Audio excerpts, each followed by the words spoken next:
तर मुख्यमंत्र्यांना वरळीमध्ये 4 ते 5 वेळा यावं लागतं। भाजपच्या तिरंगा रॅलीवर आदित्य ठाकरेंनी हा टोला लगावला, आंदोलकांवर लाठीचार्ज केला। आता तिरंगा रॅली काढत आहेत असं आदित्य ठाकरेंनी म्हटलं। वंदे मातरम बिल आणलं तेव्हा पंतप्रधान आणि गृहमंत्री कोठे होते? आदित्य ठाकरेंनी हा प्रश्न विचारलेला आहे। तर संकोचित विचार करायला नको, त्यांनी तिरंगा रॅलीत सहभागी व्हायला हवं असं सचिन अहिरांनी म्हटलं। वरळीमध्ये आता गेले 5-6 वर्ष मुख्यमंत्र्यांना सतत यावं लागतंय। चांगल्या आनंदाची गोष्ट आहे।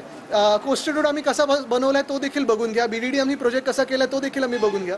पण महत्त्वाची गोष्ट हीच आहे की आज यांना तिरंगा आठवला। जेव्हा तिरंगा रॅली देशभरात होत होती, जेव्हा तरुण मुलं मुली रस्त्यावर येत होते, तेव्हा तुम्ही सगळी जे काही बळ होतं ते वापरलं त्यांच्यावर।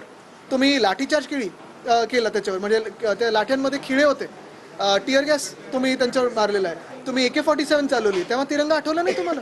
ज्यावेळी रॅली काढली जाते त्यावेळी संकुचित विचाराने त्यांच्याबद्दल टीका किंवा त्यांच्याबद्दल बघण्याचा दृष्टिकोन असता कामा नये। ही रॅली ही तिरंगा रॅली होती। ज्या अर्थी तिरंगा आपल्या भागामध्ये फिरत असेल, ज्या अर्थी तिरंगा मुंबई आणि भारतामध्ये देशामध्ये फिरत असेल, तर मला असं वाटते अजून एक तिरंगा घेऊन त्यांनी त्यामध्ये सामील व्हायला पाहिजे होता। पण ही एका पक्षाची रॅली असं संकुचित विचाराने बघण्यात काय अर्थ नाही। उद्धव ठाकरे आदित्य ठाकरेंवर बोलल्यावर शिंदेच्या पक्षात मोठं पद मिळतं, किशोरी पेडणेकरांनी टीका केली। आत्ताच खासदार झालेल्या वाघमारे संसदेत ठाकरेंच्या नावानं घोषणा देतात असं पेडणेकरांनी म्हटलं। जे आदित्यना आणि उद्धवजींना शिव्या घालतील ते खासदार होत आहेत।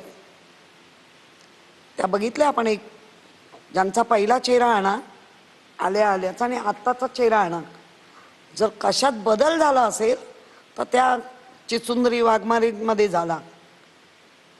प्रचंड बदल आहे। खासदार आहेत त्या, पण खासदार त्या खासदारकीचा संसदच्या पायाजवळ बाहेर येऊन उद्धवजींना शिव्या घालतायत, काय जे वाटेल ते।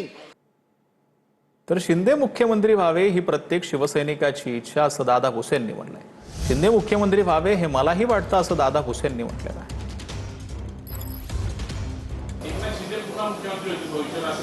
हे प्रत्येक शिवसैनिकाला वाटतंय।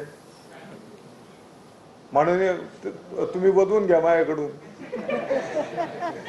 माननीय एकनाथजी शिंदे साहेब मुख्यमंत्री व्हावे हे प्रत्येक शिवसैनिकाला वाटतंय। प्रत्येक पक्षाच्या कार्यकर्त्यांना त्यांच्या पक्षाचा नेता प्रमुख व्हावा हे प्रत्येकाला वाटतंय, मलाही वाटतंय।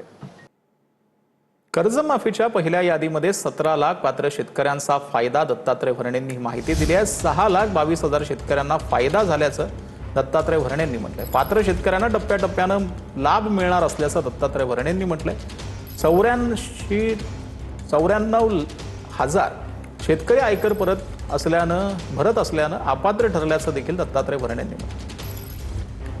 17 लाख शेतकऱ्यांपैकी पहिल्या यादीचा जर विचार केला तर साधारणतः पहिला हप्ता आपण त्यातला 6,22,000 शेतकऱ्यांना आणि त्यांना 5,028 कोटी रुपयाचं हे शेतकऱ्यांना कर्जाचं ते वितरण, आपल्या हप्त्याचं वितरण किंवा माफीचं वितरण हे केलेलं आहे। साधारणतः 13 लाख शेतकऱ्यांनी KYCचं काम त्यांचं हे पूर्ण झालेलं आहे। जे शेतकरी इन्कम टॅक्स भरतात त्यांना त्या यादीतून आपण वगळलेलं आहे।